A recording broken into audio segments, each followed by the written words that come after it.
It's not easy to talk about. It's something that I kept buried within myself for many years, and it's like trying to pull up a 2-ton stone out of a well.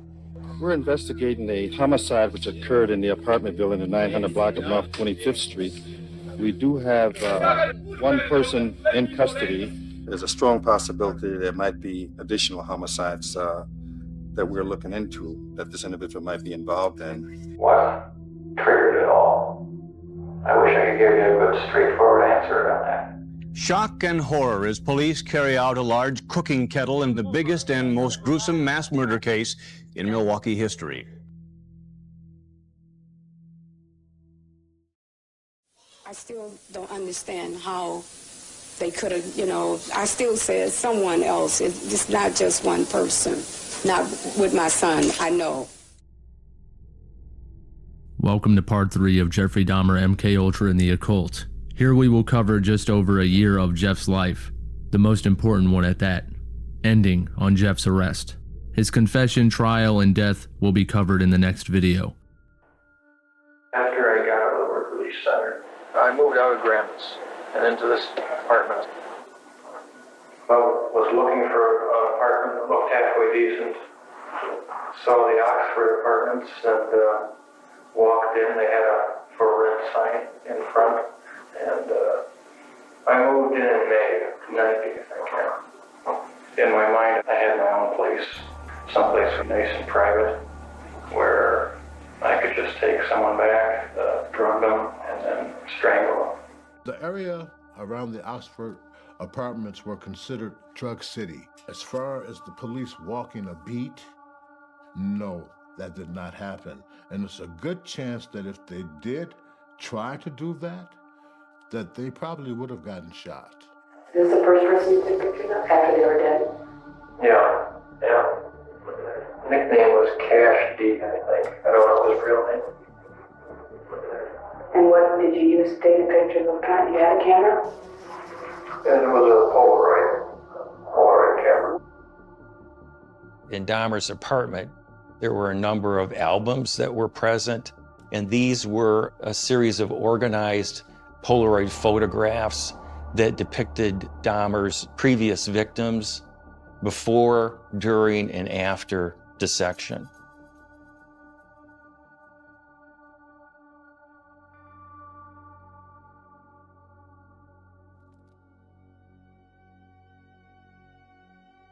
For the first time, he had a victim in an altar at once. Cash D was the first with whom Dahmer could experiment on the newly acquired black table. He placed the corpse on the table in various positions which he found attractive, always posing it to look good, and rushed out the next day to buy a Polaroid camera. He was, in a way, virtually creating his own pornography. Here we will quickly go through Jeff's first year at the Oxford, which ends right around the time of the Konerak incident. Of course, along the way, any information that stands out will be covered here. In this time, Dahmer and Dahmer alone supposedly takes the lives of 7 men and 1 boy, all starting 6 days after he moves into the 213. Ricky Beeks, James Green, Mark Brown, and Raymond Lamont Smith were all names the man with Cash D tattooed on his chest would give to police over his lengthy criminal career. The tattoo consisted of the name Cash D with pitchforks going out of the letter points of the word cash. Pitchforks are one among many of the symbols that identify the gangster disciples. Nothing speaks louder than bullets and Benjamins in the gangster underworld. And no other gang in Chicago, Milwaukee, or Detroit earns more cash than the Gangster Disciples, one of the most powerful crime organizations in the Midwest. The GDs built a drug empire that at its height racked up more than $100 million a year. It was in the 80s in Chicago and Milwaukee that the Gangster Disciples came to prominence. This is not the only indication of Cash D being affiliated with this gang. George W. Knox, who holds a doctoral degree, founded the National Gang Crime Research Center to address gang-related issues. His research delves into the inner workings of gangs, and he himself pointed out the affiliation Cash D had with the gangster disciples. It is not well known, but it is true that in fact, the first victim Jeffrey Dahmer actually ate body parts from was a gangster disciple member from Chicago. After Dr. Smale finished his interview, Jeff Dahmer went on to relate that he had originally told us that he had only eaten a bicep of one of his victims. He related there were other times in which he had eaten part of the victim. The first time was a person he identified as Cash D, Raymond Smith, victim 5. He related that he ate this victim's heart. He related that it tasted kind of spongy.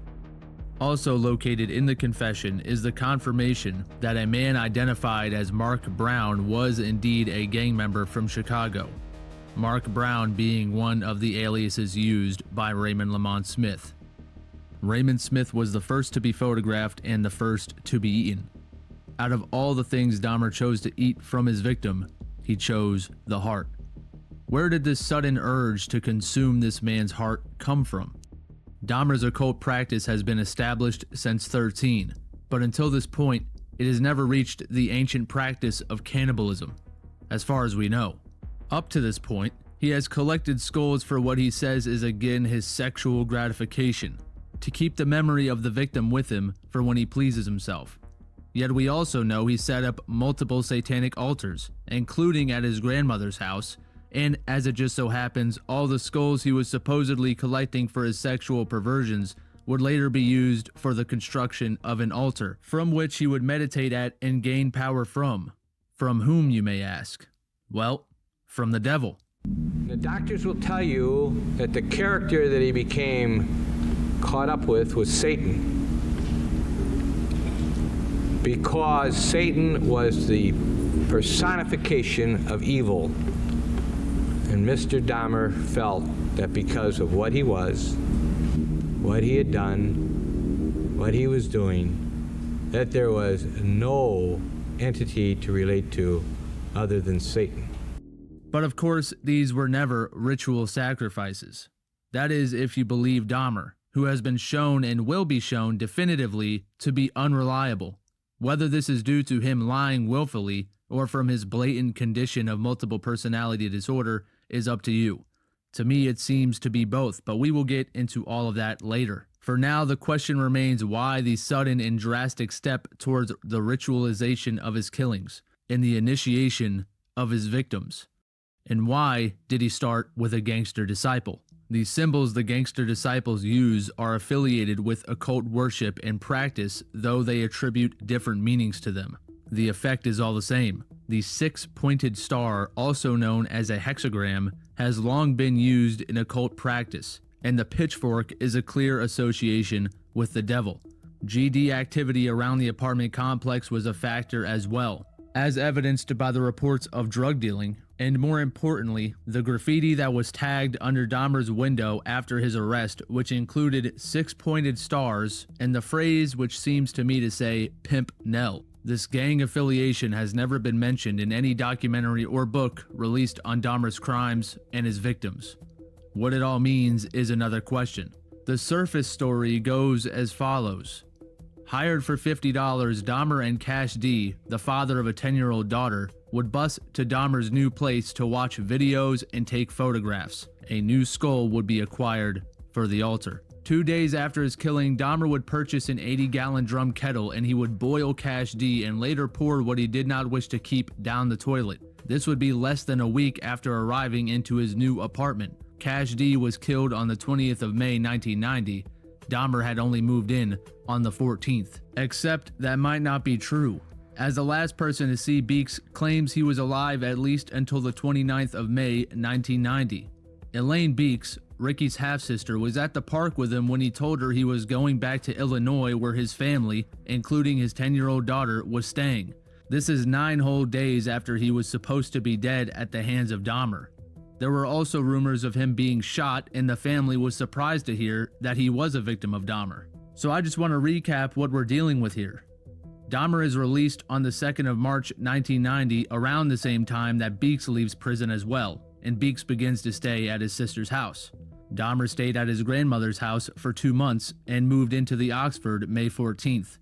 One thing I should mention now that I did not earlier is that in the time between, Dahmer would sign up for the Unicorn Club in Chicago and start drugging men there. On the 31st of March 1990, he purchases membership in the Unicorn Club Limited, which is a gay club on Halsted Street in Chicago. In other words, he gets the drug here, goes down to Chicago. On the 12th of April 1990, he buys more drugs. He's using his drugs in the bathhouse down in Chicago.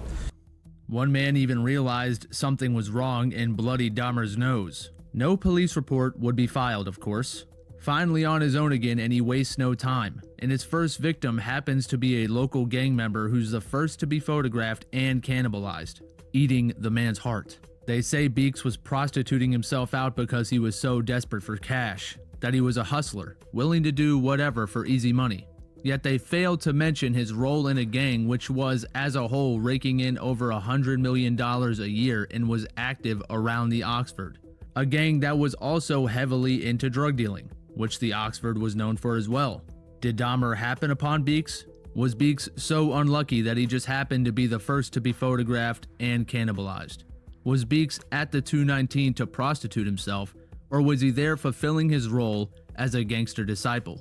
I don't have all the answers, but I find it strange that those who had much more access to the case information than we did, and actually got to sit with the families to further detail their work, would either fail to see or fail to mention Beeks' gang affiliation, while at the same time forwarding the idea that he was a hustler willing to do anything for easy cash, which is how he ended up in the hands of Dahmer at the 219. All I can say is this scenario is unlikely, and another would be more plausible. But I don't want to tell anyone what to think. I will just report the facts as we have them. When we look at the Jeffrey Dahmer case, there are a number of failures by the system, whether it's probation and parole, or whether it's law enforcement, or whether it's the courts that failed to protect the victims. Soon after Cash D's killing, Dahmer would be sitting across from his probation officer, Donna Chester, in her office. Dahmer's probation officer, Donna Chester, was required to meet twice a month with her clients and make regular home visits. But in Dahmer's case, she asked to be excused from the home visits because of the large caseload, 121 clients she was required to manage, and because he lived in a bad neighborhood. Her supervisors agreed to waive the requirement. Her concern for her safety and request to meet at her office in Dahmer's case would be all the stranger given it was her that approved Jeff's ability to stay there. At the end of February 1990, I learned that Jeff was going to be released from the Milwaukee County House of Correction, having served only 10 months of his 12-month sentence. He would be on probation for the next few years. But other than occasional visits to his probation officer, Jeff would be completely free. Jeff was freed the following month. He moved back into my mother's house in West Allis, but there was no question that he could remain there indefinitely. She was old and increasingly frail, so it was necessary for Jeff to find a place of his own. He found it in the Oxford Apartments on North 25th Street. His apartment number was 213, and it was duly approved by Jeff's probation officer. Henry Smith has searched for his brother in gay bars in both Milwaukee and Chicago, but so far has turned up nothing. Me, myself, I don't think he's out there. Carolyn Smith is praying that her fears don't come true. Her 28-year-old brother, Eddie, was last seen a year ago on June 16th, the day he went to go watch Milwaukee's Gay Pride Parade. There was one time that Eddie saw Jeffrey, and he was like, "Oh, he's hot." I said, "I can introduce you." After that, they were hanging around for a good, I would say 3, 4, 5 weeks. And Eddie was with Jeff. And then after that, no one really seen Eddie again.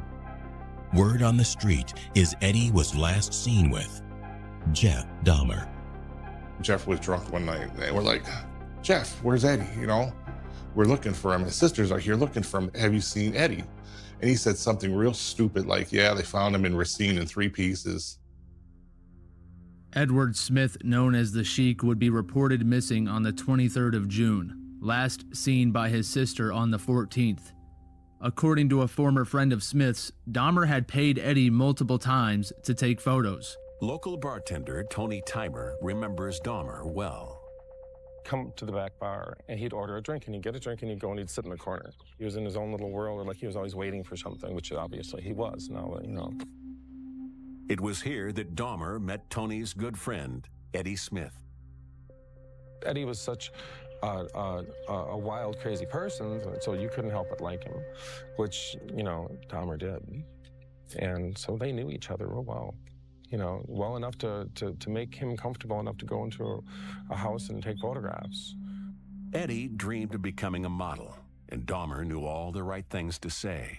At $100 a session, it was easy money. Eddie would be sitting at the bar, and all of a sudden, you know, sometimes he would turn around and say, I gotta go, gotta make some money. And I'm like, where are you going? And he'd just turn around and look towards the hallway, and I'd see Jeffrey standing right there. And I'm like, oh, you're going. Okay. Well, call me when you're whatever, you know. The aspiring model would have 5 photos taken of him, before, during, and after dismemberment. Dahmer would later claim to toss these photos out in the trash with his remains. Though not all of the photos he took would be found in his possession, he would never claim to sell the missing photos. Regardless, he certainly was interested in documenting his crimes.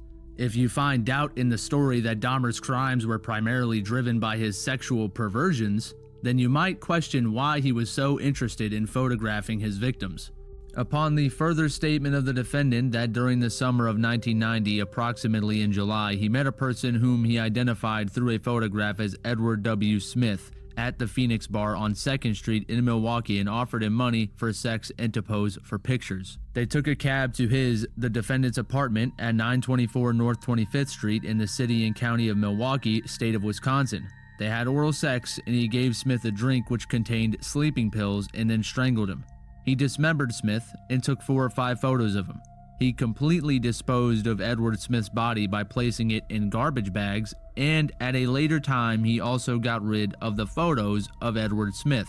As you can see, there is no mention of the over month-long relationship Dahmer and Smith had, where Smith would be paid regularly for photographs. The confession gives the impression that they met on the same day and Dahmer victimized him. Over a month of having this guy in his apartment for photo shoots, $100 at a time, and he supposedly never learned his name. On top of that, no victim previously or soon to be would have this kind of partnership, or at least no claims of such a partnership would be made by those that knew the victim. Smith is the only one to be extensively photographed before his death by Jeff, and yet when he becomes part of Dahmer's collection, Dahmer claims not to keep a single thing from this victim, not even the photographs he took of his corpse. He threw them out. My question is, where did all of the previous photos go, and what was in these organized binders, plural binders, that Jeff had, because from the photos we get of his apartment, the Polaroids were scattered all over. Also, one thing never mentioned that is recorded in Ann Schwartz's book, The Man Who Could Not Kill Enough, is that Smith, whose criminal record is to most probably non-existent or minor, actually has an FBI file on him. The extent of this file is not clear, as we do not have nearly the same access to information Schwartz had while she was investigating for this book. Schwartz herself was very friendly with the MPD, even marrying a police officer, and worked for the Milwaukee Journal. She also sat with many of the families to further detail her book. Why Smith had an FBI file on him is unclear. Dahmer's next attempted victim is Lewis Panette, a 15-year-old boy who stayed out of a foster home and was working for the 219. Time and again we have seen strange police behavior in their interactions with Dahmer, where quite quickly the investigating officers turn incompetent. Though if it wasn't as evident as it already is, this case will surely clear your vision. From the start, the victim himself is underage, working at a gay nightclub. Why would a 15-year-old be working at said establishment? I will leave you to decide, as we have no proof he did anything other than clean the tables. Well, except of course Dahmer would pay Panette $200 to come home with him. The 219 shared space, as previously mentioned, with the C'est La Vie, which hosted chicken nights where older men would pick up younger men, or the chickens. Chicken is a term used by pedophiles that means boy prostitute.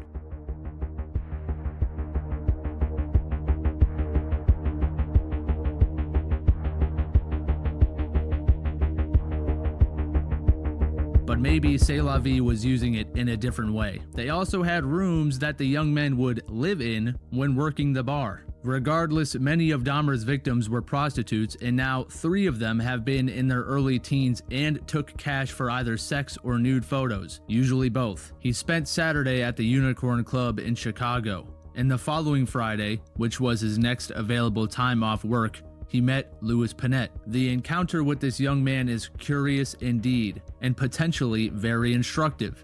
Dahmer had seen him often before at the 219 Club, where he worked clearing glasses and sweeping floors, and had reasonably assumed that he was of legal age. In fact, he was 15 and the job was part-time. They had never spoken before. On July 6th, Dahmer saw him at the Phoenix late at night, no doubt after the 219 had closed, and approached him with an offer of $200 if he would come back home, pose for some nude pictures, and have some sex. Dahmer's murder victims. The teen, who wants to remain anonymous, says Dahmer offered him $200 to pose nude for pictures about a year ago, but he says things got out of hand. He put my face in the pillow so I could not see where he was moving. He hit me with a rubber hammer on my neck. After he hit me with a neck, I got up real fast and I told him why he hit me. He told me that he didn't want me to leave. The teen says it took him hours to convince Dahmer he wouldn't tell police, but then Dahmer did let him leave. The incident was reported to police, but the boy says officers said there wasn't enough information to pursue the matter. Out of pills and unable to kill Panette, he let him go after a struggle. The full account details the many times Panette put himself back in harm's way by returning to Dahmer, but over and over again, Dahmer couldn't bring himself to kill Panette. Some speculate this is due to him becoming too personal with the boy, but as we will see later, Jeremiah Weinberger did not share the same fate, though it seems he and Dahmer were closer. Still, Panette made an escape and even borrowed money from Dahmer to catch the bus. Of course, Dahmer was relying on him not to call the police. Panette would later be treated at a local hospital for his bruises, and through a social worker, a police report would indeed be filed. Here we get some conflicting information. Ann Schwartz says the police made one visit to Panette's house and never returned, as he could only remember the name Jeffrey. Honestly, that would be good enough, as not many people fit Jeff's description.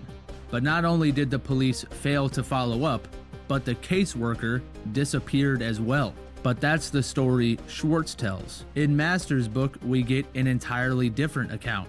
By another terrible irony, Lewis Panette did inform the police and a false imprisonment complaint was filed.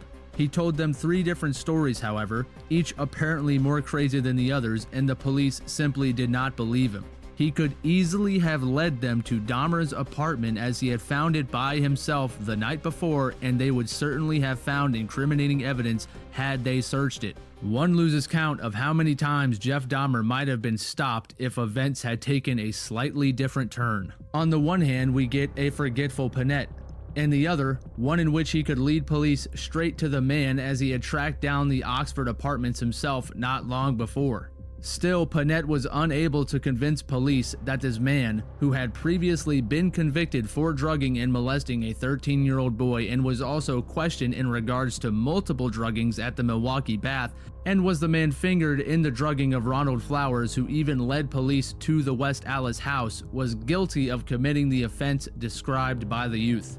If Panette was truly willing to give his side of the story, Dahmer should have been locked up for the rest of his life, as his crimes would have been discovered after a search of his apartment at this point. Apparently, Panette was unable, or perhaps unwilling, to convince police of Dahmer's guilt. Stop me if you've heard this before, but a foster kid also turning out to be a prostitute is unfortunately not that uncommon. Was Panette trying to get Dahmer busted while also staying under the radar? I would imagine that task hard to manage, as it would be questionable that he met Dahmer outside the Phoenix. Questions might come up about that, and how soon after that would it be discovered that this minor was working at the 219. Still, even these facts were not gathered by the police when the difficulty in ascertaining them seems to be fairly low. In August, 2 months after his last victim, Edward Smith, Sopa Princewell, the building manager, would enter Jeff's apartment due to complaints of a terrible odor that was suspected to be coming from his apartment. The neighbors were of course right, and Jeff warded off possible discovery by assuring SOPA the smell would be dealt with. The inevitable consequence of these activities was a very strong smell, which from time to time pervaded the apartment building and brought dozens of complaints upon the head of the building's manager, SOPA Princewell, who used number 102 as his office. It was difficult at first to locate the source of the smell, and there was a suspicion that somebody in the building might have died and lain undiscovered. The police interviewed every tenant, and getting no answer from number 205, they kicked the door down. To no avail. The tenant was not dead but in jail. In Dahmer's bathtub, meanwhile, lay half a torso. The first inspection of Jeff's apartment comes in August. There are only supposed to be 2 victims slain in the apartment at this time. Regardless, we should keep in mind the police went door to door over the smell, kicking in the door to 205 because they received no answer. The smell was reason alone for them to have cause to kick the door in. The smell cannot be confused with anything else. It is clearly the stench of death. Keep this in mind for the future when the neighbors point out time and again the smell which they correctly locate as coming from Dahmer's apartment. The smell, which I must again stress, was reason enough for the police to kick in the door of another tenant. That funky, putrid smell of death.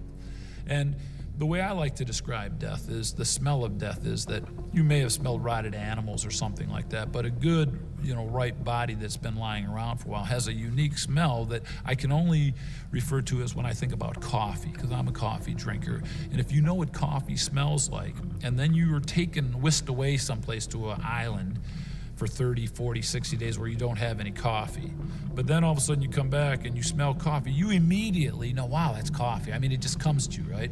That's how the smell of death is, at least for me, I could tell. While Ernest Miller grew up here in Milwaukee, he was about to return to Chicago when he suddenly disappeared. In September, Ernest Miller met Dahmer in front of an adult bookstore at 3 a.m. For $50, he walked with Dahmer to his apartment. Miller's full and preserved skeleton was found in the bottom of a filing cabinet less than a year later. His blood stained the walls and Jeff's mattress. He avers that he knew this would be painless and quick, that Miller would not suffer, and with the medical knowledge acquired in the Army days, he would certainly know exactly where to inflict a mortal wound. It took him maybe about a minute before he died. Blood gushed out onto the bed and walls and carpet. Worse was to follow. Having hauled the body to his black table, the aquarium was not yet in place at this point, he took about 20 photographs of it in various positions and once more caressed it accordingly. Understand that this man had one of the few arteries carrying blood to his brain opened. He died in a minute and blood ran on the walls and carpet. I don't mean to give you the gruesome details, and I avoid it when I can, but this would be very messy. As detailed by the quote, he wouldn't rush the body into the tub, but in fact moved it to the table and posed it for pictures. We are told Jeff so thoroughly cleaned his apartment for what was to come, but not 2 months later, Lionel and Sherry would be over at Jeff's for Thanksgiving, and they would claim not to notice a thing amiss. Last Thanksgiving, he wanted to show us his apartment, and we went to the apartment. It was meticulously neat. Did everything look normal to you? I even said to him, Jeff, you're keeping a beautiful house. It was clean, it was spotless, it was neat. There was nothing there. Dahmer kept the heads of 11 of his victims in his apartment. He painted 3 of the skulls with a gray paint to look like models. Dahmer had sex with most of his victims either before or after drugging their drinks. But that wasn't true with 23-year-old David Thomas. Dahmer, according to newly released court documents, concluded that Thomas was not his type. Nonetheless, Dahmer says he murdered Thomas last fall, dismembered his body, but, quote, did not keep any of the body parts because the man wasn't his type. Even though Thomas's remains have not been found, Dahmer today was charged with his murder based on photographs identified by Thomas's family. David Thomas was another supposed hustler. The father of a 3-year-old would take up Dahmer on a cash offer in exchange for photos. Upon drugging Thomas, Dahmer would lose his attraction and feel the man would be aggravated about the drugging, so Dahmer killed him. No parts of this victim were ever found. Thomas had a laundry list of previous crimes on his record and went by 13 different aliases. Beanland, like many of the other victims' relatives, said it was not unusual for David to be gone weeks at a time. Usually, he'd be gone for 2 or 3 weeks, and then he'd call and come home. When exactly Thomas disappeared is unknown. Thomas surely lived on the other side of the law and earned his money in non-legitimate ways, but there is no history of prostitution, and himself having a girlfriend and a child speaks against any homosexual tendencies. There may be a myriad of reasons why Thomas was killed, but the one and only source on his death comes from a man whose memory has failed him in drastic ways more than once, and passed through the revisions of the interviewing detectives, as once again I will remind you, the confessions were not taped. 18-year-old Curtis Straughter lived in this home with his grandmother on the north side. She last saw him about 5 months ago. Around 5 months later, Curtis Straughter, a 17-year-old, was bought for time at Dahmer's apartment. Photos were taken as usual, and his skull was kept. Curtis Straughter, identified through dental records and from a photograph shown to Dahmer, had lived with his grandmother, Catherine Straughter, who last saw her grandson February 18, 1991. He was a high school dropout who joined Gay Youth Milwaukee, a group for young gay men, when he was 15. He aspired to be a model, and he wrote songs, but he earned his living as a nursing assistant, a job he had lost shortly before he disappeared. 2 aliases were listed in his police file, Demetra and Kurta. He was arrested in 1987 when he was just 14 years old for 2 counts of second-degree sexual assault. Once again, we have a prostitute who got his start in the gay community quite early. Surprisingly, these two did not meet at any of the clubs, but outside Marquette University at a bus stop. Curtis Straughter, nearly 18, died on the 17th of February 1991. He was waiting at a bus stop near Marquette University when Dahmer spotted him, jumped off the bus, and approached him. No direct proof exists that I have found that shows Straughter frequented the nightclubs Dahmer went to. There is also no proof he didn't. What is known is he would not be rejected for his age if he was known there. And if he was, the chances are Dahmer would have seen him before. At 14, the boy already had a perverse sexuality, as the 2 counts of second-degree sexual assault indicates. The next year, he joins Gay Youth Milwaukee. 2 years later, he supposedly prostitutes himself to Dahmer. But the thing about Curtis is that even though him and Dahmer shared the same sexuality, this would not incline Straughter, whom openly hated whites, to take up Dahmer on his offer. He told friends he planned to get his high school equivalency certificate and attend modeling school. Those same friends were puzzled when they heard he was one of Jeffrey Dahmer's victims because of Straughter's open hostility towards white men. I keep having dreams about Errol. What kind of dreams? He's calling me for help. And every time I get to him, he just disappeared. April 1991 comes, and Dahmer would acquire the 6th skull for his altar. Getting a key made, Errol Lindsey would meet Dahmer and take him up on a cash offer to come to his apartment. Mildred Lindsey had trouble understanding how her son came to be killed not merely by a murderer, but a monster. I can't understand how it happened, how he, Dahmer, met Errol, she told reporters. Errol wasn't the type to talk to just anybody. He went to work and then he came home. He was a mama's boy. He wouldn't even go out with his friends without calling me to see what I was doing. His sister said he was not a homosexual. Friends said he rarely ever drank. His mother told of him always checking in with her before doing anything or going anywhere. Against all the odds, Dahmer tells of his encounter with Errol just the same as the rest. Tonight, Tony is missing. He has been since last Friday night. And to make matters worse, he cannot speak nor hear. Jeffrey Dahmer was known to the Hughes family, too. Friends of Tony Hughes, a deaf mute, have told Tony's mother and sister that they saw Tony leave this bar with a blonde man. With the deaf mute guy. I wanted to keep him with me, so I gave him a drink with the pills in it, fell asleep, and I wanted to see if I could think of a way to keep him with me without actually killing him. And so I had a drill at home. When Jeffrey saw Hughes at Club 219, the two had met there in 1989, he passed him a note offering him $50 to come to his apartment to pose for some pictures and watch videos. Hughes nodded yes. May 24th, 1991, Tony Hughes would disappear and never be seen again. Dahmer, who was in Tony's address book and was acquainted with his family, would be the last person seen with Tony Hughes, bringing into question why Dahmer was never questioned in regards to his disappearance, and why, through all the persecution the gay clubs were seeing from authorities due to rampant drug use and prostitution, they would let one victim after another slip from their view.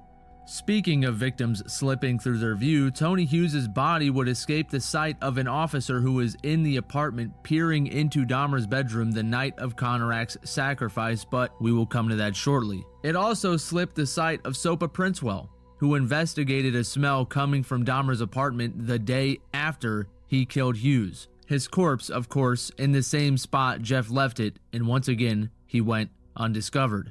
The smell did not entirely evaporate, however. Some prospective tenants were being shown apartment 313, directly above Dahmer's, when an apologetic Mr. Princewell had to give up and abandon the inspection because the smells coming from below were too nauseating. Once more, he confronted Dahmer and was told that the fish tank had gone wrong and some of the fish had died. Dahmer, apparently trying to be helpful, directed Princewell towards a gray barrel in the hall closet. When Princewell opened it, the odor was so overpowering that it brought tears to his eyes and threw him back. He was very angry. "This must go," he told Dahmer emphatically. The next day, he noticed that the offensive barrel had been dumped in the large trash dispenser and felt satisfied. The third time Princewell spoke to Dahmer about smells occurred the day after Tony Hughes died, and 2 days before the attack upon his next victim. Hughes' body was lying on the bedroom floor at the time. In late May, Dahmer killed Tony Hughes, a deaf mute, whom he had known for some time. Dahmer told police that, as with his other victims, Hughes came to his apartment to make money posing for pictures. In nearly all the murders, police had only Dahmer's confession to go on. While much of it was later confirmed as true, Tony Hughes' mother feels Dahmer not only killed her son, he lied about him afterward. He knew my son, and my son trusted him as a friend. And he didn't have to go to his house for money, because today the last day I saw him, he had cashed his check. He had over $400 in his pocket. So he didn't need his $50, and he wasn't a prostitute out on the street either, like the media portrayed all of them. I'm speaking for Tony. I can't speak for anybody else. I know about my son. 18th of January 1991, Dahmer purchased a dummy surveillance camera from an electronic store. He was very concerned about someone entering the apartment and finding some body parts that he had there. He always knew it was wrong. He kept the place locked. He had it posted. You will see pictures of that where he had posted, alarmed. He brought in this dummy camera to try to convince people if a burglar broke in to say, hey, get out of this place. Don't go into the bedroom where he kept some of the parts, some of the skulls that he was collecting. Well, today, Warner, we had a chance to look at the application for a search warrant of Jeffrey Dahmer's apartment. A warrant that suggests authorities may have a lot to go on when it comes time to prosecute. In addition to photographs of victims reportedly recovered from Dahmer's apartment, court records show that videotapes, a personal computer, and a number of floppy disks were also found. Police sources say they are looking at the tapes to see if the contents may link Dahmer to the confessed murders or any others. So far, nothing incriminating has been found. The disks and the computer's internal hard drive have yet to be searched. Police want to know if Dahmer cataloged any information about his victims on the computer. Such work could be used to challenge any insanity. In the course of his crimes, Dahmer would acquire many security devices that he says were not meant for anything but warding off potential perpetrators from breaking in and in the commission of their own crime, discovering Jeff's place of worship. This would include alarms, locks, and video surveillance equipment. In Dahmer's confession, he states the camera was a fake. He stated that he used quite a bit of caution by setting up alarm systems in his apartment, that being in the outer door, the sliding door leading to his hallway bathroom and bedroom, in his bedroom door. He stated that he set up a fake video camera and told other homosexuals that he had brought to his apartment that it automatically turned on if his door opened up without the alarm being turned off. He also related that the security items in his apartment, namely a brown alarm, which was on the door, was purchased from Radio Shack in the Grand Avenue Mall. He related that he also purchased a Black & Decker alarm at the Black & Decker distribution center across from the zoo, and a fake video camera at another store. He does not recall which store. Yet in his own book, Pat Kennedy tells a different story. Indeed, investigation revealed that his apartment contained door and window alarms. There was a small camera attached to the ceiling and positioned to capture anyone entering his unit. The wires for the camera disappeared into the wall but were not connected to any electrical outlet. Far from a fake, we are told to believe this camera captured nothing of the activities that took place in Dahmer's apartment, though it had the full capability of doing so. His alarms were also fully functioning according to the testimony of Tracy Edwards. You went up to the apartment. Tell us what happens when you get up to the apartment. Tell us what you observed, what your senses told you. Okay, first of all, it seemed like a normal apartment. When we got inside, he turned off burglar alarms. I asked him why. First, it was a foul odor. You say your first thing you did was notice the odor. He opened the door to the apartment? Yes. And you walked in? Yes. He turned off something. What did he turn off? Alarms. Did you ask him about that? Yeah, and he said the part of the neighborhood he was in, he was protecting his property, things like that, cameras, VCRs, TVs, things of that nature. Did you accept that? Yes, I did. Cameras, VCRs, TVs, things of that nature. It seems everything there was fully functioning to the last victim in Dahmer's apartment. In Dahmer's confession, Jeff stated the camera was a fake. But later he changes his tune in another interview located in the FBI files. Dahmer was asked by the interviewing agents if he was concerned for security at his apartment, and Dahmer stated that he had installed a security system in his apartment, which cost $400. Dahmer stated that he had different locks on the bathroom, bedroom, and front door. Dahmer stated that he had a video camera set up for security. No mention of the camera being a fake this time, like he was so quick to clarify in his initial confession. Jeff also had at this time a laptop computer that he had before he even moved into the Oxford.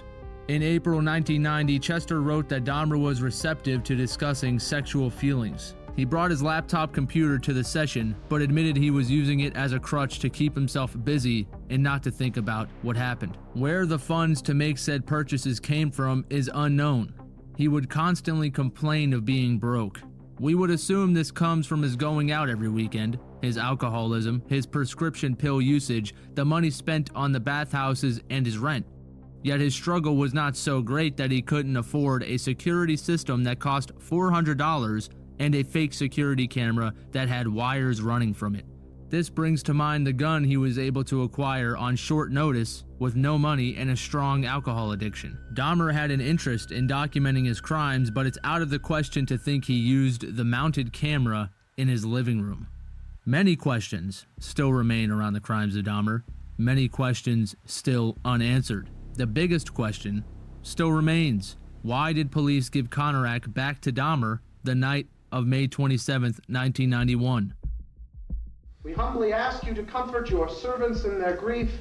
Father Peter Burns led a short prayer for the youngest identified victim of Jeffrey Dahmer, 14-year-old Konerak Syntha-Symphone. I have a party down from a battery. Police have been notified. 2500 West State Street, 2500 West State. Paramedics spent just 2 minutes and 59 seconds there. They gave the youth a blanket and talked with police before radioing back. Engine 32 or 10 10 19 10 76. That's code for false alarm.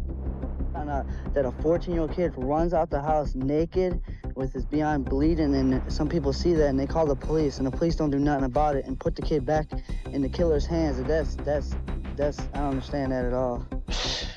His life was saved. Police gave it back into Dahmer's hands. There were a few where I tried the drilling technique, and I did the drilling with him too. You did? Mm-hmm. At what point? Before the officers came or after the officers? Yeah, before the officers came. This butt-naked young boy or man or whatever, he's been beaten up real bad. And people are trying to help him stand. He can't stand. He has no clothes on. He is very hurt. Is he awake? Yeah, he ain't awake. They trying to get him to walk, but he can't walk straight. He can't even see straight. The intoxicated Asian naked male was returned to his sober boyfriend. And C18 or C10. 15R33. Hey, for a minute. That will be a minute. Our partner's going to get deloused at the station. The 14-year-old Laotian boy disappeared from his Milwaukee home May 26th. And the boy's family, who came to America full of hope only 10 years ago, learned today that when police arrived at the scene, they believed Dahmer's story, that the child was actually his 19-year-old lover with whom he was having a spat. How was the child? It wasn't a child, it was an adult. Are you sure? It has trouble believing Milwaukee police mistook their brother for a 19-year-old. Could your brother look 19? No way, no, I don't think so. I mean, he's just a boy. He's look too young to be 19 or 18, 19. He's look too young. That doesn't sound like a good explanation to you. No. The lines between incompetency and complicity are hard to differentiate in the case of Konerak, Sentence and Phone. Similar to Jeff's time in Florida, Dahmer would stalk the mall where he would pay $50 to Konerak, who would have a mental lapse in either forgetting or ignoring the knowledge of his brother's molestation, which occurred under almost the exact circumstances Konerak found himself in. Of course, that would be extraordinary for two brothers of the same immigrant family to fall victim to the same perpetrator in similar circumstances while coming from a completely normal family. Settled in America from a war-torn Laos, the Sentence and Phone family would be one among many among refugees settled during this time. Many were settled by Catholic charities, and this very well may be the case for the Sentence and Phone family, as they were very close to one Father Peter Burns. The family is deeply saddened and shocked by this senseless death. Father Peter Burns, a friend of the Sentence and Phone, spoke for the boy's family this afternoon. He told me the family did see our reports last night about the Milwaukee Police Department's handling of Konerak's disappearance. The family is filled with a lot of different emotions. Anger is certainly one of them. Other than to say that the family is certainly distressed by the story, there's nothing else we can say. In 1992, he would be convicted on charges for molesting two boys back in early 1988. He would serve less than a year on work release, directly mirroring Dahmer's sentence. This would of course be part of the large abuses taking place across many Catholic churches during this time. McCann and Boyle, the prosecution and defense of Dahmer, would both have a hard time prosecuting these criminals during this time. The question remains, what are the odds of this family being targeted and surrounded by these predators? It certainly would increase the odds if the children were being used for prostitution. Of course, their actions alone speak of being prostitutes, much like Dockstader and the other supposed sex workers targeted by Dahmer.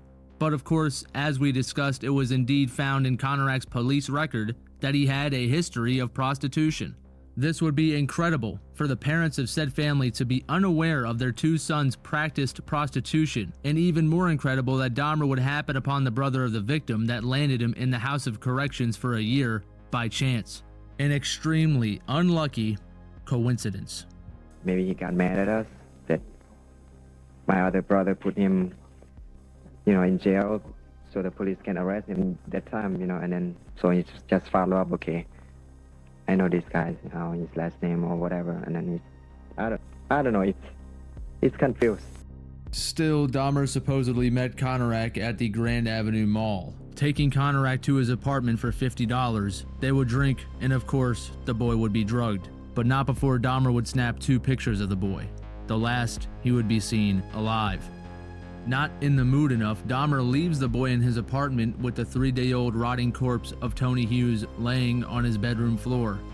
In this time, Dahmer would go to the bar, according to his own confession, and have a few drinks. Though the boy has been drugged, and in fact his skull drilled into in a more experimental and brutal lobotomy attempt with acid being poured into his frontal lobes, he manages to traverse Dahmer's apartment building, walking down the hall, out the side door, down the stairs, and onto the street, completely naked. Soon he is discovered by two teen girls.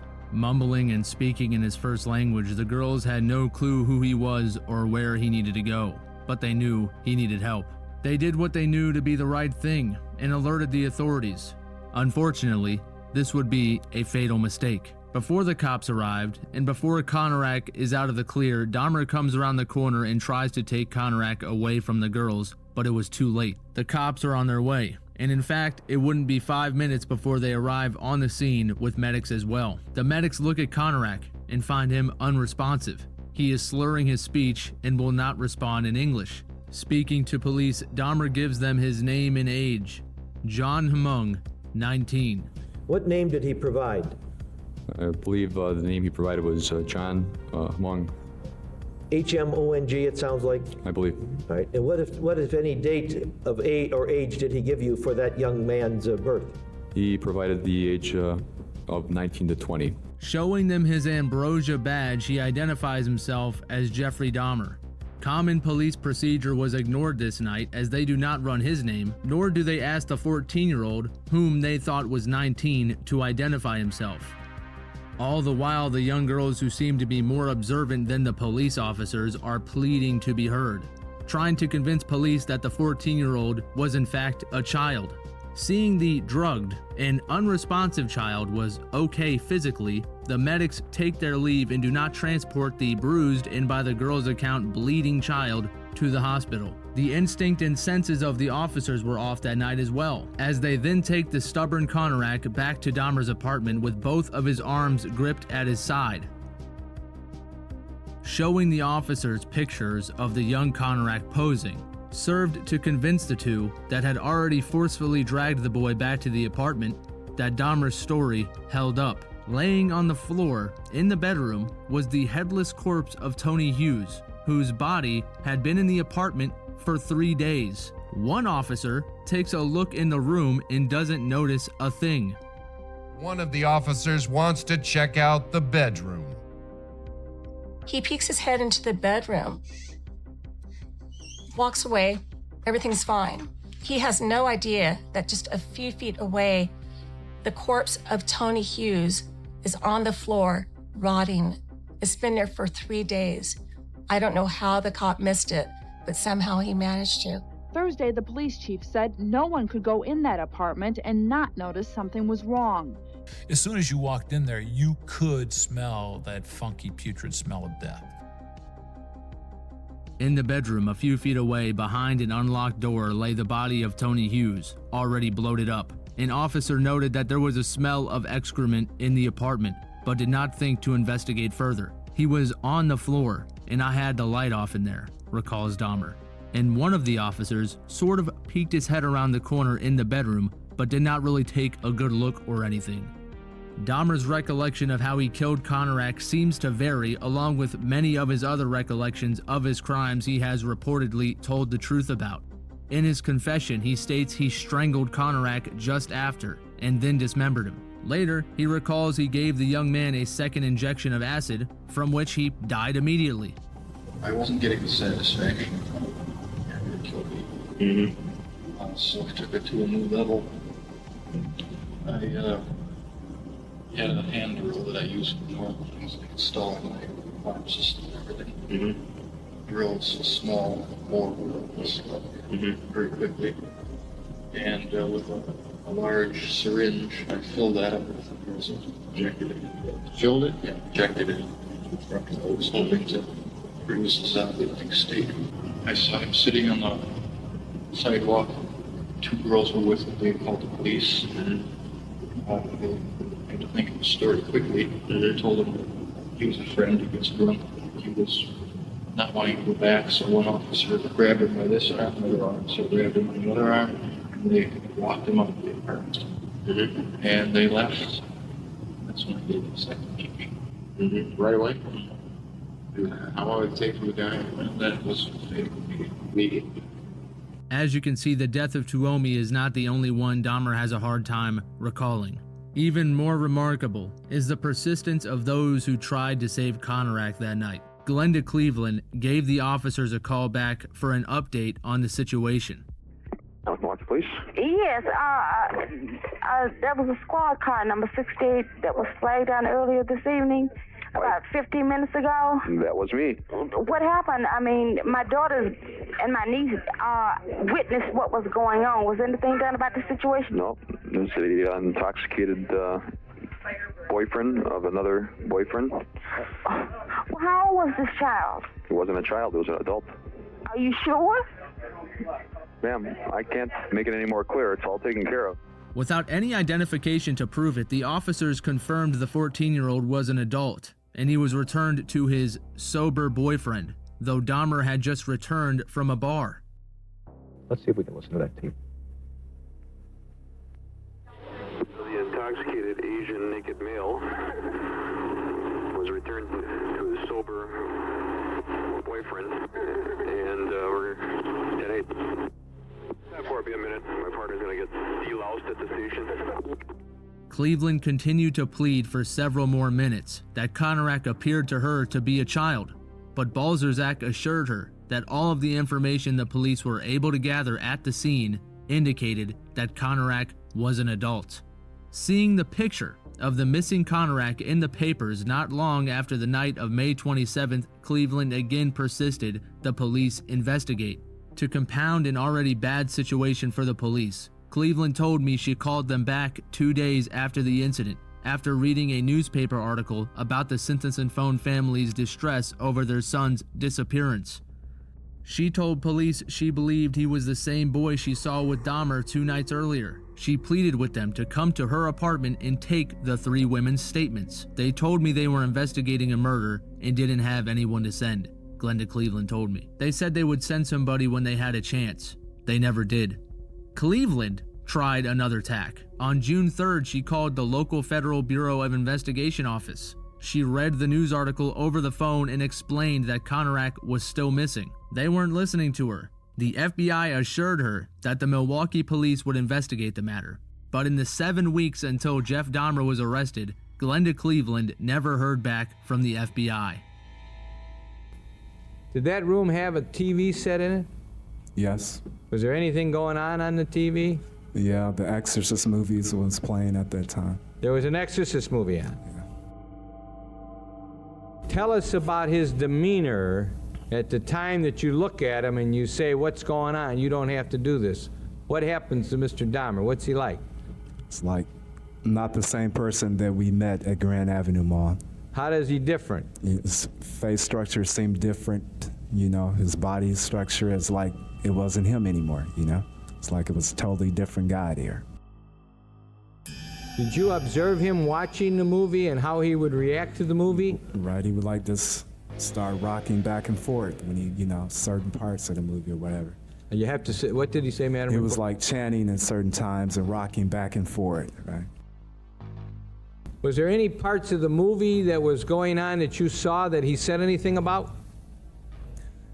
It was like the part about the preacher that used to be a preacher that had got possessed, and that it would seem like he was like interested in that part. That part had his attention more than anything. But tell us about what you mean by that. What impressions were made upon your mind when this was going on as to had his attention? How did he appear to you? It appeared like it was like he wanted to mimic it or be like that part, you know, being demonized or whatever in that nature. I'm sorry, I missed you. Yeah, like he wanted that type of movie, that part, certain parts of that part interested him, you know? It was like he changed with it. Over and throughout the week, Dahmer would watch this scene. An interesting problem. But finally, it worked. First, a bit of the old succinylcholine to permit one to work without annoying distractions. Then, a 3-foot catheter threaded directly into the inferior vena cava, or the superior vena cava. It's a matter of taste, I think, don't you? Then the tube moves through the vein, under the crease of the arm, into the vein, that leads directly into the heart, and then you just hold up the legs and you squeeze the blood manually into the tube from the arms and the legs. There's a little shaking and pounding at the end for the dregs. It isn't perfect. There's a little blood left, I'm afraid. But regardless, the overall effect is astonishing.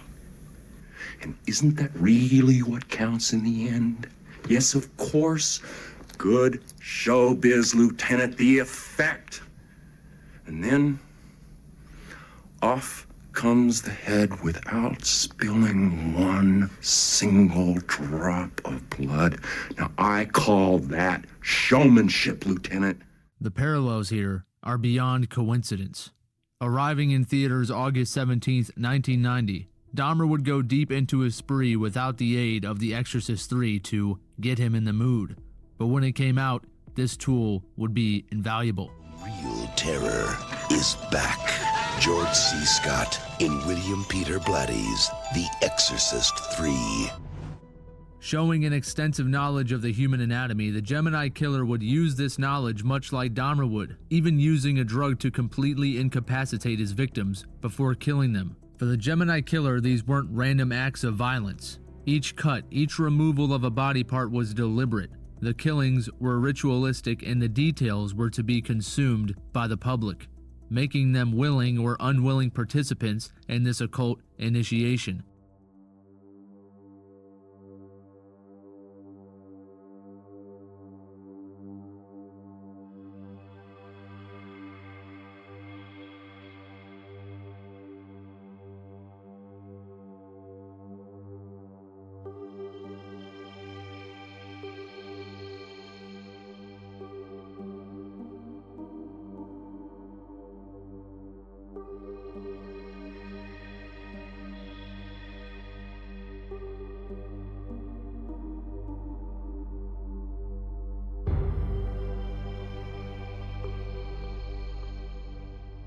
Exsanguinating one victim so the severing of the head would be bloodless.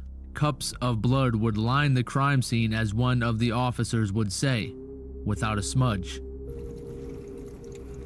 What are these?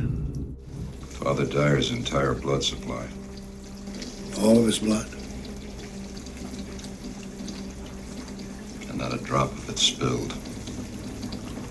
All neat. There's not even a smudge on the jars.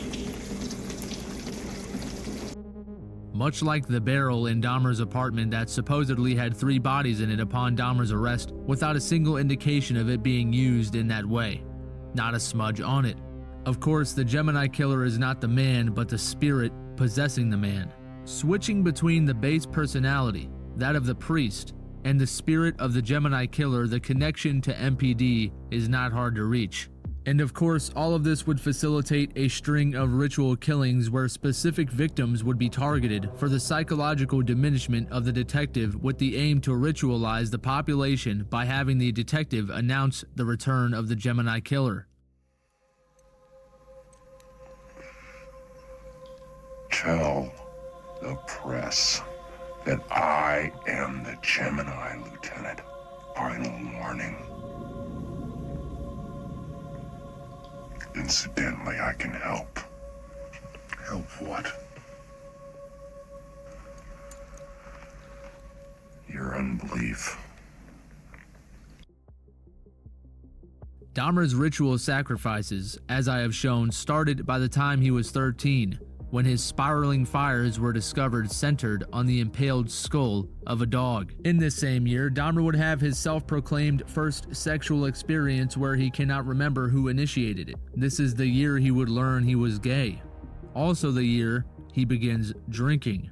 Dahmer's own string of killings were not called ritual.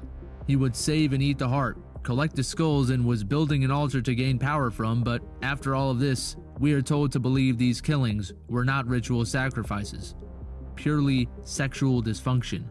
It is known Dahmer would use this movie to get in the mood, facilitating a personality switch witnessed by the last surviving victim of Dahmer. Is it any surprise the movie was written and directed by a first lieutenant of the Air Force in the Psychological Warfare Division.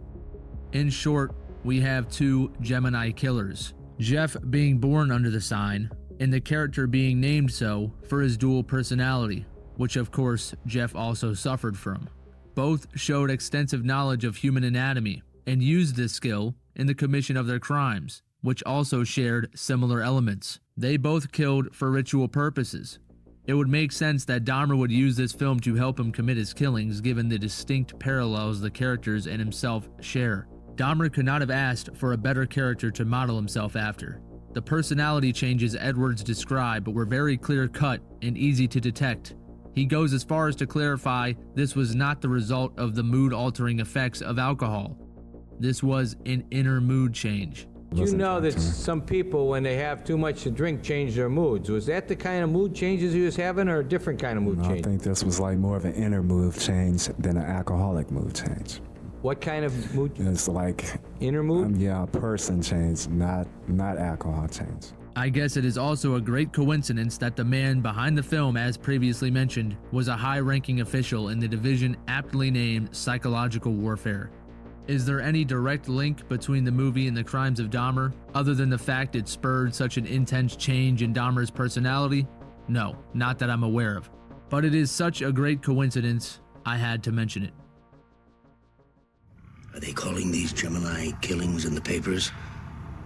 You must get them to do that, Lieutenant. It's important. The Gemini is dead. No, I am not! I'm alive! I go on! I breathe! Look at me! Look at me! And tell me what you see! The Chicago Police Department acknowledged today it heard rumors that a serial killer was stalking the gay community on our own city's north side. Word began spreading 6 weeks ago that gay young men were missing from the area. One was 23-year-old Jeremiah Weinberger, who is among the victims of Jeffrey Dahmer. Police say even though they heard the rumors, there was no hard evidence to back any of it up. We base what we do on facts, on reported crime, and we really didn't see anything to qualify those rumors. Taking to Chicago after his close call, Dahmer would court his next 3 victims from the blocks he knew so well since his membership to Man's Country Chicago in 1987. We have 76 gay bars down here versus your 8 in Milwaukee. On the 30th of June, Matt Turner, also known as Donald Montrell, was last seen by his stepfather heading off to the gay parade. A teen runaway staying in a halfway house, and of course another aspiring model as they are called, would be taken to Dahmer's apartment after a lengthy bus ride, where Dahmer would drug, and as he remembers, he would strangle him along with all but one victim, Ernest Miller. The autopsy reports on the surviving remains would tell a different story, but we'll get to that in a little bit.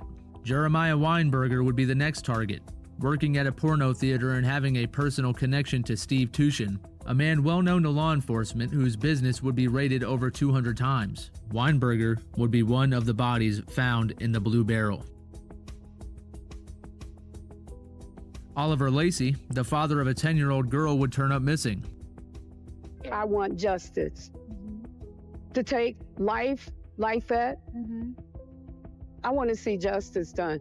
Catherine's son Oliver Lacey had just moved to Milwaukee from the Chicago area a few months ago, ready to start a new life with his fiancée and his baby. But last month, the track star with big dreams died in Jeffrey Dahmer's apartment, another victim of Milwaukee's serial killer.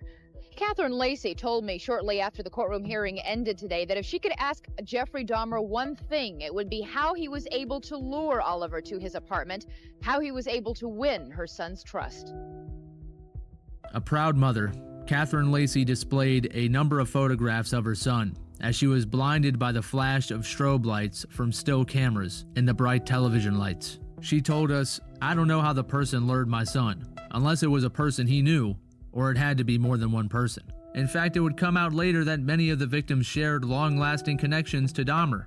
The nearly 4,500 pages of information released Wednesday showed that police found out through questioning of friends and relatives of Dahmer's victims that a few of the victims knew him for months before being killed. The file showed that Henry Smith, the brother of Dahmer victim Edward W. Smith, 28, reported his brother had introduced Dahmer to him during the summer of 1989 or 1990. Other friends of Edward Smith told police they had seen the two together various times before Smith's June 22, 1990 death, the investigative reports said. Various friends and relatives of Dahmer victim Tony A. Hughes, 31, reported that Dahmer and another man had been looking for Hughes at various times in 1989 and 1990, the report said. The reports also show that a woman who knew Dahmer victim Joseph Breithoft, 25, told police that Breithoft and Dahmer knew each other for 1 to 2 years before Breithoft's July 19, 1991 death.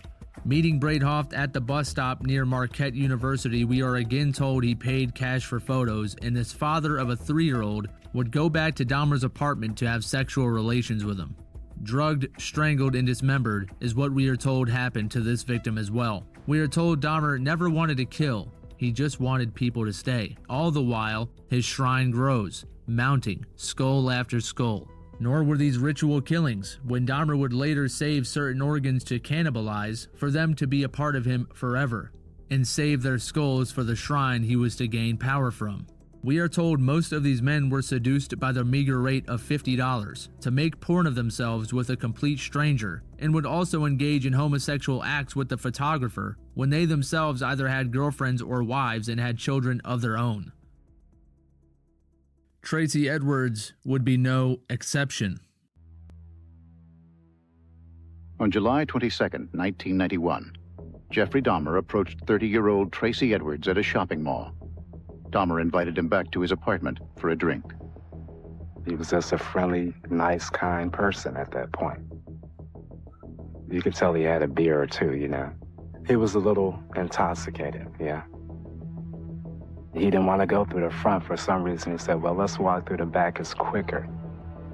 Then as soon as I step into the apartment, it's like a foul odor in the room, like in a hallway, period. Not just this apartment, it was like all over the complex, you know. I smelled this, I said, God, man, what's that smell? He said, the sewer line broke and the management's supposed to have been taking care of it, you know. And then he said, do you want a rum and Coke? You know, he kept insisting that I'll drink a rum and Coke, you know. So I said, really, I don't want that much liquor, but I'll take a little bit, you know. I think that saved me, you know, because I didn't drink the liquor. He had put something in it or whatever, you know. Then I started getting uncomfortable then. He said, yeah, we'll go in a minute. Let me down these beers or something. Let me drink one more beer. And then he started talking about his fish in the aquarium at that point. And all of a sudden he pops a big knife out on me in a handcuff, you know, and told me he'll kill me if I didn't do what he said to. And then I told him, why are you doing this? I thought we was friends, you know. And then he said, we are friends. All what I want to do is take new photographs of you handcuffed, and I'll let you go. It all seemed like a dream, like it wasn't happening. He pulls my arm in back of me, and he sticks the knife up under more where my heart is in my back, you know, and he guides me to the bedroom. Then I realized what the odor was. I guess that's where he done all his victims at, you know, because it was a totally different place, you know. And it was a big blue barrel drum or whatever. It had different parts of human bodies in it. So I was just going along with it, and he would just like get quiet. He said, here, come and watch The Exorcist with me. It's the best movie they ever made. He would just like sit there in like little trances, you know, just bobbing up and down like he was getting off on the movie, you know, like he was wanting to be the character in the movie, so to speak. And then his whole like character changed, his feature, his face structure, you know, it just looked plain evil. I want you to stay with me forever. This is what he told me, you know. And then I said, well, I'll try to. Well, he said, I know you will, because the things I'm going to do to you, you'll be my best one yet. He said, you'll look more beautiful than the others, you know. Yeah, and then he said he'll eat my heart, because that way I would become a part of him and he would become a part of me, you know. So I just like hit him, and he kind of felt back like, you know, because he was a little bit intoxicated anyway from drinking, I guess. And he kind of staggered back, sitting on the couch like, and I ran towards the door. And then he only had one lock on the door, and for some reason I grabbed the right lock and got out of there. Tracy Edwards returned with the police, who found evidence of Dahmer's crime everywhere. They were scuffling with him, but he howled like an animal that I had never heard before, just a loud, screeching, unhuman. The 6 hours that changes the course of Jeff's life forever, he cannot recall a single moment of. Howling and screeching as he was taken into custody, his shrine would be dismantled, and his crimes would soon be displayed for all to see. The Milwaukee cannibal was born. They were going to find everything, so Jeff decides to confess against any defense lawyer's wishes. In total, Jeff would confess to 17 killings, though he would only be charged for 15. And only 11 victims' remains were found in the apartment. Besides the head, face up in the fridge in a cardboard box, next to an open box of baking soda, in the freezer compartment were 2 human hearts in Ziploc bags, one partially cut open but intact, the other cut into 4 pieces. In the living room, there was also a portable top-opening chest freezer, and in it they discovered 3 more skulls neatly tied in triple-wrapped garbage bags, a skeletonized torso, another human heart, this one cut into 2 pieces. Dahmer said he'd intended to eat the hearts, which didn't explain their partial dissections. 9 pieces of skeletal muscle, no skin attached, the largest about 10 by 2 inches. 5 pieces of lung tissue, 5 pieces of a liver, 2 kidneys, a left and a right, adrenals, a gastrointestinal tract, and a bag containing 31 small pieces of skin, mostly cut into rectangles. In the hall closet, an iron kettle held 2 decomposed hands and a penis, while above it on a shelf were 2 more skulls. A sliding door to Dahmer's bedroom had a set of locks, but on the outside, suggesting not security, but a prison. Framed photos and posters of naked men were on the wall near his bed, and elsewhere in the room were gay pornographic magazines and videos. On the bed itself, its black linen and mattress bloodstained, rested a bloodstained Polaroid camera. Under the bed was a large knife, just where Edwards said it would be. To the side was a sealed blue 55-gallon drum. When the medical examiner's office opened it, they found 3 headless, skeletonized torsos preserved in formaldehyde. An inspection of his dresser drawers found more photos. Corpses in various stages of mutilation, including a man sliced open neck to groin, body parts posed on the black table that was in the living room, and graphic homosexual acts, some involving bondage. In a laptop computer box, police found 2 more clean skulls, and a photo album with neatly displayed and cataloged pictures of victims. A filing cabinet's top drawer hid 3 skulls spray-painted gray. Its bottom drawer had a cleaned, dissected skeleton, an intact scalp and hair, and a black man's genitals painted a Caucasian flesh tone. They also found ether, chloroform, acetone, formaldehyde, ethyl alcohol, and 4 large boxes containing muriatic acid, a diluted form of hydrochloric acid, Clorox, Lysol spray, Odorsorb, and Woolworth brand pine solvent, prescription tranquilizers including Halcyon, and near the sofa, a newly purchased electric 3/4-inch drill and a handsaw with 5 detachable blades. When police led Dahmer away, a neighbor said he heard him meowing. Another described it as a screeching I'll never forget. It was terrible. It almost made me throw up.